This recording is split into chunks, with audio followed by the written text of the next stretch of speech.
Hello friends, आज हम discuss करने वाले हैं एनवायरनमेंट ज्योग्राफी का क्वेश्चन पेपर। इस टाइप के क्वेश्चंस एग्जाम में आते हैं और आपको काफ़ी ये हेल्प करेंगे। तो स्टार्ट करते हैं एनवायरमेंटल ज्योग्राफी, जो कि सेकेंड ईयर के कोर्स में लगा हुआ है। उसमें किस टाइप के क्वेश्चंस पूछे जा सकते हैं एग्जाम में। सबसे पहले डिस्कस करेंगे पार्ट ए सेक्शन 1।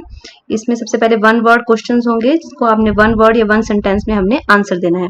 सबसे पहला क्वेश्चन किस प्रकार से आ सकता है, who use the term environmental geography. Environmental geography की किसने यूज की सबसे पहले टर्म। तो देखिए, जो ज्योग्राफी है वो तो यूज की थी सबसे पहले, who is called as the father of geography, that is ERATOTHENES। वो तो इरेटोथीनस ने किया था, ठीक है। लेकिन अब एनवायरमेंटल ज्योग्राफी की बात करें तो उनका यूज किया था, दो वैज्ञानिकों ने इनका यूज किया था, के हैविट और F.K. हरे ने। किसने किया था? F.K. हरे। इन दो लोगों ने एनवायरमेंटल ज्योग्राफी वर्ड का उपयोग किया था सबसे पहले। चलते हैं सेकंड क्वेश्चन की तरफ। What are the biotic components of environment. Biotic components जिनमें जीवन है। तो बायोटिक कंपोनेंट्स कौन से हैं जिनमें जीवन है? वो हैं हमारे प्लांट्स और क्या है इसके अलावा? एनिमल्स। तो प्लांट्स और एनिमल्स ये सारे किस में आते हैं? बायोटिक कंपोनेंट्स में, ठीक है। तो चलते हैं थर्ड क्वेश्चन की तरफ। In which year the term ecosystem was first used by A.G. Tansley. A.G. Tansley ने सबसे पहले, वेरी इजी क्वेश्चन और बहुत बार एग्जाम में यही पूछा जाता है बार बार, तो किया था 1935 में उन्होंने इसका उपयोग, ठीक है। चलते हैं नेक्स्ट क्वेश्चन की तरफ। ये आया है पॉसिबिलिज्म और डिटर्मिनिज्म से question. Man is a product of earth surface, ठीक है। तो ये वाली वर्डिंग जो थी ये किसने दी थी? तो ये दी थी, इनका पूरा नाम था एलिन चर्चिल सैंपल। आप EC सैंपल भी लिख सकते हैं। जो ये थी यूनाइटेड स्टेट्स ऑफ अमेरिका की, ये रहने वाली थी, SEMPLE, ठीक है। तो इन्होंने दी सबसे पहले ये term, man is a product of earth surface, ठीक है। Next question, which is the most clean city in India in 2019। तो अब यहाँ पर आपसे पूछा जा सकता है 2021 की सबसे मोस्ट क्लीन सिटी। तो ये नाम जो है वो इंदौर ने अपने नाम कर रखा है, 2-3 सालों से यही आ रही है मोस्ट क्लीन सिटी। तो इंदौर जो कहाँ पर है? मध्य प्रदेश के अंदर है, ठीक है। तो 2021 के अकॉर्डिंग भी सबसे मोस्ट क्लीन सिटी होगी इंदौर, ठीक है। Next question, which acid is found in acid rain. हाँ जी, कौन सा एसिड पाया जाता है एसिड रेन के अंदर? तो पाया जाता है, दो एसिड हैं, SO2 प्लस कौन सा है? NO, ठीक है, नाइट्रोजन ऑक्साइड, ठीक है, नाइट्रोजन ऑक्साइड ये पाया जाता है, ठीक है। तो सल्फर डाइऑक्साइड, ठीक है, एज फॉर सल्फर डाइऑक्साइड और नाइट्रोजन ऑक्साइड ये पाया जाता है एसिड रेन के अंदर। ये दोनों क्रिया करते हैं और जिसके कारण क्या होती है? एसिड रेन होती है, ठीक है। नेक्स्ट क्वेश्चन है, जॉन्डिस, कॉलरा और TB are the adverse effect of which type of pollution. तो देखिए, जो जॉन्डिस है वो, जॉन्डिस और जो कॉलरा है, जिसे हैजा बोलते हैं हम, ये दोनों तो होते हैं वाटर पोल्यूशन से, ठीक है। ये दोनों किससे होते हैं? वाटर पोल्यूशन से। और जो TB है ये एयर के अंदर जो पाया जाता है, एक बैक्टीरिया, उसके कारण फैलता है। तो इसमें आएगा वाटर एंड एयर पोल्यूशन, ठीक है। तो चलते हैं नेक्स्ट क्वेश्चन की तरफ। Question number 8, how much air is consumed per day by a man. हाँ जी, कितनी हवा जो है हर मनुष्य के द्वारा जो है वो ग्रहण की जाती है? तो अगर अप्रोक्सीमेटली देखा जाए तो 7 से लेकर के 7 to 8 लीटर्स जो है एक मनुष्य जो है वो हवा ग्रहण करता है। और अगर आपसे पूछा जाए कि टोटल, ये तो 7 to 8 लीटर्स पर मिनट के हिसाब से एक मनुष्य जो है वो ग्रहण करता है। पर अगर पूरे दिन की बात की जाए तो 11,000 लीटर्स आएगा इसका आंसर, ठीक है। और अगर आपसे पूछा जाए कि एक दिन में कितने किलोग्राम, तो आएगा 7.2 किलोग्राम्स, ठीक है। अगर एक मिनट में पूछा जाए तो आएगा, आप बोल सकते हैं 7 से 8 लीटर्स, ठीक है। एक दिन के अंदर 7 से लेकर के 8 लीटर तक हवा जो है एक मनुष्य जो है वो ग्रहण करता है। और अगर पूरे दिन की बात की जाए तो 11,000 लीटर्स। और अगर किलोग्राम में बात की जाए तो 7.2 किलोग्राम आएगा इसका आंसर, ठीक है। तो चलते हैं नेक्स्ट क्वेश्चन की तरफ। What is the neutral pH value of soil. हाँ जी, मृदा की उदासीनता स्तर कितनी है? तो जो नॉर्मली है जो इसकी स्तर है वो है 6 से लेकर 7 मानी जाती है, 6.5 टू 7.5, ठीक है, पीएच। और अगर किसी सॉइल का जो पीएच वैल्यू है, पीएच लेवल जो है वो क्या कहते हैं, वो 5 या 5.5 से कम हो तो माना जाता है वो सॉइल कौन सी है, एसिडिक सॉइल है। कौन सी सॉइल है, एसिड सॉइल है, जिसमें कि एसिड्स की मात्रा बहुत ज्यादा अधिक है, ठीक है। तो नॉर्मली जो पीएच वैल्यू है सॉइल का वो आप लिख सकते हैं 6 टू 7 या 6.5 टू 7.5, ठीक है। चलते हैं नेक्स्ट क्वेश्चन की तरफ। Biosphere is the sum total of which component. हाँ जी, ये बहुत बार एग्जाम में पूछा जाता है, बायोटेक, ठीक है। तो बायोस्फीयर जो है किससे मिलकर बना है, इसके लिए मैंने ये डायग्राम भी इसीलिए बनाया है। तो जो ये वाला पोर्शन है जहां मैं ये कर रही हूँ dark, this is called as what, this is called as biosphere, ठीक है। तो बायोस्फीयर किसका मिश्रण है, एटमॉस्फेयर का, ठीक है, जलमंडल, स्थलमंडल और वायुमंडल, ठीक है। हाइड्रोस्फीयर किससे मिलकर बना है, एटमॉस्फेयर, हाइड्रोस्फीयर और लिथोस्फीयर, ठीक है जी।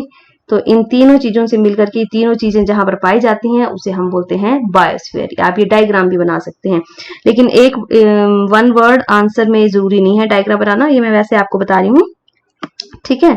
तो लिथोस्फीयर, हाइड्रोस्फीयर और बायोस्फीयर में यहां पर भी लिख देती हूँ क्लियरली, हाइड्रोस्फीयर, लिथोस्फीयर, हाइड्रोस्फीयर और एटमॉस्फेयर, इन तीनों मंडलों से मिलकर के क्या बनता है, बायोस्फीयर।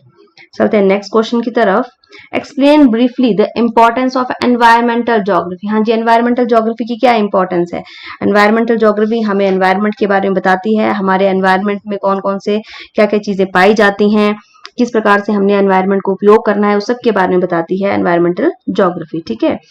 नेक्स्ट क्वेश्चन है व्हाट आर प्रोड्यूसर्स। हाँ जी, उत्पादक किसे कहते हैं। प्रोड्यूसर्स का बहुत बढ़िया सबसे पहला एग्जांपल है प्लांट्स। क्या है, प्लांट्स और पौधे, उन्हीं से आगे सारी चीजें जो है, जो फूड चेन जो है, जो सर्कल जो है वो चलता है।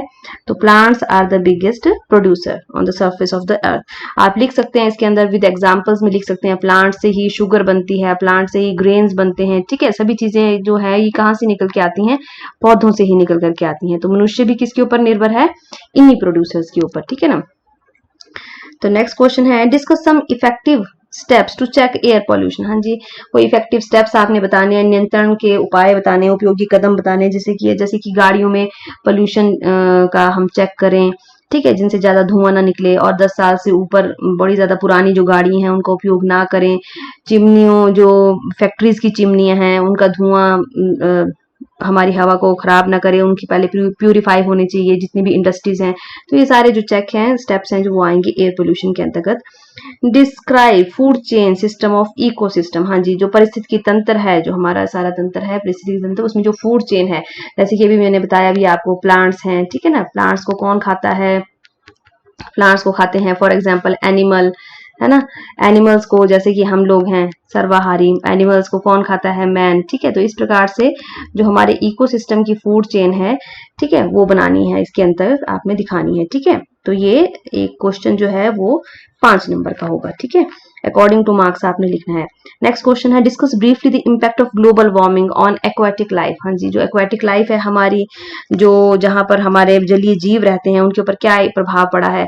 क्योंकि ग्लोबल वार्मिंग से क्या हो रहा है, पानी का जल स्तर जो है वो बढ़ रहा है, टेम्परेचर क्या हो रहा है, टेम्परेचर इंक्रीज हो रहा है। और जब पानी के अंतर्गत टेम्परेचर जो है वो इंक्रीज होता है, टेम्परेचर जो बढ़ता है, तो उससे क्या होता है, समुद्र में रहने वाले जो जीव जंतु हैं उनको ऑक्सीजन कम मात्रा में मिल पाती है और वो सांस नहीं ले पा रहे, जिसके कारण जो समुद्र है वहां पर बहुत ज्यादा एक संकट जो है, उनके जीवन के ऊपर जो है वो एक संकट जो है वो खड़ा हो गया है, ठीक है। इस प्रकार से आप इजी क्वेश्चन है, इसको आप एक्सप्लेन कर सकते हो ग्लोबल वार्मिंग को। नेक्स्ट क्वेश्चन की तरफ चलते हैं। What do you understand by environmental geography. Again ये क्वेश्चन रिपीट हुआ, what are discuss in detail the components of environment. तो कंपोनेंट्स कितने एनवायरमेंट के, 2 प्रकार के कंपोनेंट्स हैं, जैसे कि एक है बायोटिक, ठीक है जी, जिनमें जीवन है, और दूसरा है एबायोटिक, ठीक है। तो बायोटिक और एबायोटिक के जैसे कि फॉर एग्जांपल उदाहरण है, बायोटिक में आ गए जैसे कि हमारे प्लांट्स हैं, ठीक है, और एबायोटिक में आ गए हमारे जैसे कि वाटर है, कंपोनेंट्स ऑफ एनवायरनमेंट, ठीक है, वाटर, एयर, ठीक है, जिनमें जीवन नहीं है लेकिन वो जीवन के लिए उपयोगी हैं, ठीक है, वाटर, एयर, लैंड, ठीक है, ये सारे के सारे क्या आगे बायोटिक एबायोटिक कंपोनेंट्स। तो 2 प्रकार के कंपोनेंट्स सारे हैं, इनके बारे में आप डिटेल में लिख सकते हैं, ठीक है। चलते हैं नेक्स्ट क्वेश्चन की तरफ, next part.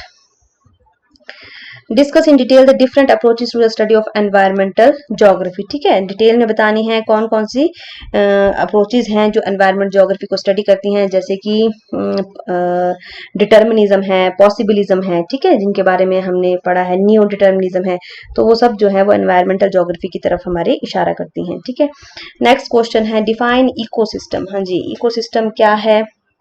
Discuss the main components of ecosystem. वही आएंगे, सेम कंपोनेंट्स आएंगे जैसे कि बायोटिक और एबायोटिक कंपोनेंट्स, जिनके बारे में मैंने अभी भी आपको बताया है, वही आएंगे इसमें। What is soil? हाँ जी, मृदा क्या है? महीन कणों से मिलकर के मृदा बनती है। और discuss the effective steps to maintain the quality of soil in the surface of the earth. क्या हम कर सकते हैं स्टेप्स, जैसे कि टाइम टू टाइम उसको फर्टिलाइजर्स का प्रयोग करना, ठीक है, जैविक खादों का प्रयोग करना, और बहुत ज्यादा उसमें क्या कहते हैं, क्षारों की मात्रा को न बढ़ने देना, ठीक है, यूरिया वगैरह इस टाइप की खादों का प्रयोग ना करना जिससे कि उसमें एसिड्स की मात्रा कम हो मृदा में। तो ये सारे हम पॉइंट्स इसमें लिख सकते हैं। ठीक है, चलिए नेक्स्ट पार्ट की तरफ चलते हैं, पार्ट डी। इसका फर्स्ट क्वेश्चन है what are the main environmental problems of the world at the present. हाँ जी, अभी प्रेजेंट में कौन सी मुख्य प्रॉब्लम्स चल रही हैं एनवायरमेंटल प्रॉब्लम्स, जैसे कि आपको पता ही है एयर पोल्यूशन चल रहा है, फैक्ट्री से जो इंडस्ट्रियलाइजेशन है, ठीक है, इंडस्ट्रीज बहुत ज्यादा बढ़ रही हैं, ठीक है, तो इन सब से जो धुआं निकल रहा है उससे हमारी एयर जो है वो पोल्यूशन हो रही है। ठीक है, तो इंडस्ट्रियलाइजेशन आ गया, एयर पोल्यूशन, ये सारी जो नई प्रॉब्लम्स हैं जो हमारे एनवायरमेंट को जो इफेक्ट कर रही हैं वो सब हमने इसमें लिखनी है। ठीक है, नेक्स्ट क्वेश्चन है व्हाट आर पोल्यूटेंट्स। हाँ जी, प्रदूषक जिसे हम बोलते हैं, प्रदूषक क्या होते हैं? Harmful materials. हाँ जी, harmful materials in the environments are called as pollutants. इसकी बहुत अच्छी वीडियो मैंने बनाई है पोल्यूटेंट्स के ऊपर भी, आप देख सकते हैं। तो व्हाट आर पोल्यूटेंट्स? जो हार्मफुल जो मटेरियल इन द एनवायरमेंट में जो होते हैं उनको हम बोलते हैं पोल्यूटेंट्स। पोल्यूटेंट्स दो टाइप के होते हैं, एक होते हैं नेचुरल पोल्यूटेंट जैसे कि वोल्केनो वगैरह से जो निकलते हैं, ठीक है, वोल्केनिक ऐश निकलती है, ठीक है, और ह्यूमन के द्वारा भी फैलाए गए पोल्यूटेंट्स होते हैं, जैसे कि जो इंडस्ट्रीज वगैरह से जो पोल्यूटेंट्स निकलते हैं उन्हें हम बोलते हैं ह्यूमन इंड्यूस्ड पोल्यूटेंट्स। ठीक है, तो उसके बारे में हमने लिखना है। And how rapidly increasing water pollution can be checked. तो वाटर पोल्यूशन को कैसे हम चेक कर सकते हैं, तीव्र गति से जो फैल रहा है उसकी टाइम टाइम पर वाटर के सैंपल लिए जाएं ताकि उनको हम देख सकें कि पानी का लेवल जो है वो कैसा है जिस पानी को हम पी रहे हैं। ठीक है, नेक्स्ट पार्ट है, लास्ट पार्ट है, पार्ट ई। इसका क्वेश्चन है what do you mean by acid rain. ठीक है, एसिड रेन क्या होती है? Describe in detail the main acid rain and it's impact on environment. देखिए अभी भी मैंने आपको बताया कि एसिड रेन जो है वो किसके कारण जो है वो कौन सा जो रिएक्शन है, केमिकल रिएक्शन है जो वो होता है, जैसे कि मैंने अभी आपको बताया कि सल्फर डाइऑक्साइड, ठीक है ना, सल्फर डाइऑक्साइड और नाइट्रोजन ऑक्साइड के कारण जो है वो ये एसिड जो है वो बनता है, इनका कॉम्बिनेशन बनता है और जिसके कारण एसिड रेन होती है। जैसे कि बहुत ज्यादा इफेक्ट हुआ एसिड रेन से किसके ऊपर, कौन सी बिल्डिंग के ऊपर? ताजमहल के ऊपर। ताजमहल जो व्हाइट कलर का था जो वो अब कौन से कलर में आ गया है, वो येलो शेड में आ गया है। ठीक है, तो ये इसके मुख्य कॉजेज हमने इसमें लिखने हैं और आपने इसके इम्पैक्ट बताने हैं एनवायरमेंट के ऊपर, इससे हमारी जो बिल्डिंग्स हैं वो खराब हो रही हैं। नेक्स्ट है what are the causes of global warming. Global warming के क्या मुख्य कॉजेज हैं? ठीक है, जैसे कि सबसे बड़ा कॉज तो ये है कि राइज इन टेम्परेचर, सबसे ज्यादा जो है कॉज है राइज इन टेम्परेचर, जो टेम्परेचर जो हमारा बढ़ रहा है ये सबसे मुख्य कारण है। और discuss in impact of global warming, क्या इम्पैक्ट पड़ रहा है इससे, हमारे यहाँ पर क्या हो रहा है, पानी की जो है जो जल स्तर है समुद्रों में वो बढ़ रहा है, टेम्परेचर इंक्रीज हो रहा है, फसलों को नुकसान हो रहा है, सारा हमारा जो साइकिल है, जो एक सिस्टम है वो जो पृथ्वी का है वो जो है वो खराब हो रहा है। ठीक है, तो इस प्रकार से आपने इसके बारे में लिखना है और इसी टाइप के क्वेश्चन आपको एग्जाम में पूछे जाएंगे। आई होप आपको इन क्वेश्चन से मदद मिलेगी और इन्हीं क्वेश्चंस को आगे पूछा जा सकता है। तो these are the most important और expected questions for this examination. तो आई होप आपको ये वीडियो अच्छी लगी होगी। तो मिलते हैं नेक्स्ट वीडियो में जल्दी ही। Till then good bye.